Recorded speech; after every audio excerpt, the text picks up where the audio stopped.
Para saudara dan saudari yang Tuhan cintai, selamat pagi dan selamat bertemu lagi dalam renungan harian dari Paroki Santo Fransiskus Assisi APO, edisi hari Jumat, tanggal 16 Februari 2024, sesudah Rabu Abu. Mengawali hari yang baru ini, kita hendak mendengar dan merenungkan sabda Tuhan. Marilah sebelum kita mendengar dan merenungkan sabda Tuhan, kita berdoa. Dalam nama Bapa dan Putra dan Roh Kudus. Amin. Allah Bapa Maha Kudus, ajarilah kami berpantang dan berpuasa seturut kehendak-Mu, berbuat amal rukun serta bantu-membantu, agar dapat bebas dari kekuasaan jahat dan hidup dengan pantas sebagai putra dan putri Bapa yang satu dan sama. Bersabdalah ya Tuhan, kami siap mendengarkan. Terpujilah Engkau Bapa, Putra dan Roh Kudus, kini dan sepanjang segala masa. Amin. Para saudara dan saudari yang Tuhan cintai, sabda Tuhan yang hendak kita dengar dan kita renungkan untuk mengawali hari yang baru ini diambil dari Injil Matius pasal 9 ayat 14 sampai 15. Tuhan bersamamu. Inilah Injil suci menurut Matius. Sekali peristiwa, datanglah murid-murid Yohanes kepada Yesus dan berkata, "Mengapa kami dan orang Farisi berpuasa, tetapi murid-murid-mu tidak?" Jawab Yesus kepada mereka, "Dapatkah sahabat-sahabat mempelai laki-laki berduka cita selama mempelai itu bersama mereka? Tetapi waktunya akan tiba, mempelai itu diambil dari mereka, dan pada waktu itulah mereka akan berpuasa." Demikianlah sabda Tuhan.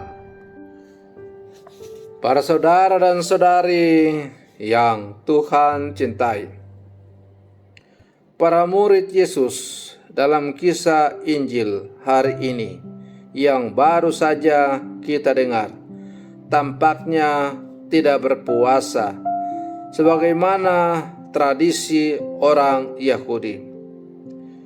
Hal itu ternyata sudah cukup membuat murid-murid Yohanes merasa gelisah. Kegelisahan mereka dipengaruhi oleh situasi keagamaan yang berkembang di kalangan orang Yahudi pada masa itu. Dalam tradisi mereka, puasa dilihat sebagai sebuah kewajiban keagamaan semata. Puasa dijadikan sekedar memenuhi kewajiban tanpa makna. Itulah mengapa ketika mereka melihat orang lain tidak berpuasa, mereka menjadi gelisah dan bertanya, "Kami dan orang-orang Farisi berpuasa, mengapa murid-murid-mu tidak?" Hal yang mereka lupakan adalah bahwa pada dasarnya puasa merupakan laku pribadi kepada Allah yang membuahkan pertobatan. Puasa lebih dari sekadar kewajiban keagamaan. Para saudara dan saudari yang Tuhan cintai, hal yang serupa sebetulnya terjadi pada masa kini, di mana orang tak lagi membedakan apa artinya beragama dan apa artinya beriman. Pernak-pernik dan simbol-simbol ibadah terlalu dieluk-elukan, bahkan dijadikan model untuk menunjukkan dirinya orang saleh. Namun apa yang baik dan indah dalam simbol agama tidak dibarengi atau dilanjutkan dengan mewujudkannya dalam hidup beriman yang baik dan benar. Maka tidak mengherankan jika kita mudah menemukan orang yang sangat rajin beribadah, tapi pada saat bersamaan juga sering bertindak sewenang-wenang terhadap sesama. Ada orang yang rajin mengutip ayat-ayat kitab suci, tetapi sekaligus juga sering korupsi. Cobalah kita lihat misalnya kalau ada sidang-sidang di DPR, maka biasanya untuk mempesona, biasanya pandangan-pandangan itu disertai dengan mengutip ayat-ayat kitab suci. Tapi sesudah itu, ternyata ditangkap KPK karena korupsi pengadaan kitab suci, korupsi ini, korupsi itu, dan lain-lain. Para saudara dan saudari yang Tuhan cintai, Yesus menegaskan bahwa menjadi seorang murid sejati tidak hanya sekedar menyelesaikan kewajiban keagamaan, melainkan harus sempurna sampai pada menghidupi nilai-nilai agama dalam tindakan yang konkret.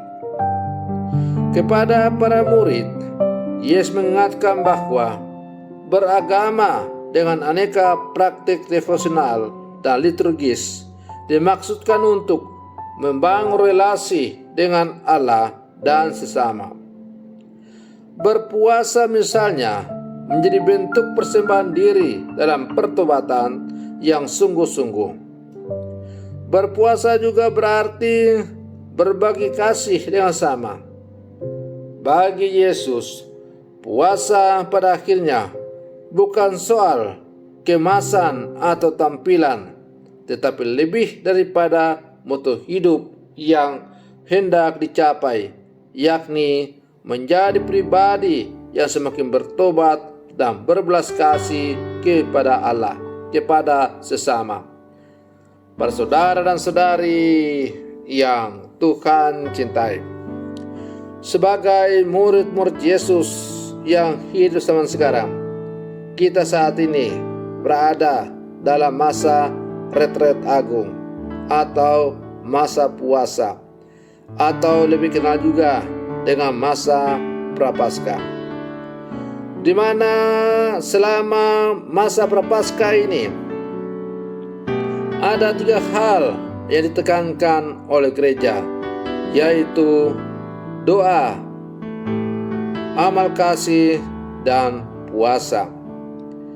Kita diajak supaya menjadikan masa puasa, masa Prapaskah sebagai sarana untuk semakin mendekatkan diri kepada Tuhan dan menjadikan kehendak Tuhan semakin mengubah hidup kita supaya semakin serupa dengan Dia, dan bukannya menjalankan puasa dan pantang selama masa Prapaskah karena takut dihukum oleh Tuhan, karena takut nanti masuk neraka dan sebagainya.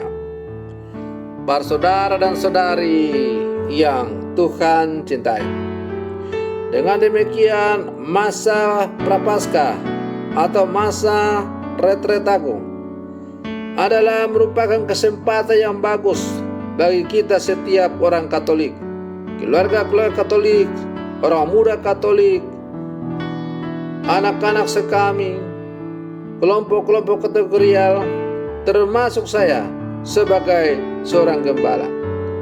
Kita harus masuk ke dalam relung hati yang paling terdalam untuk melihat dengan jujur apakah hidup keagamaan, panggilan yang kita jalani masing-masing adalah kita lakukan supaya kita disanjung, dipuji, dan sebagainya, ataukah kita lakukan karena didasari oleh rasa cinta yang begitu mendalam kepada Tuhan, karena Tuhan telah mengubah hidup kita dari hidup yang lama kepada hidup yang baru, ialah hidup bersama dengan Dia. Para saudara dan saudari yang Tuhan cintai.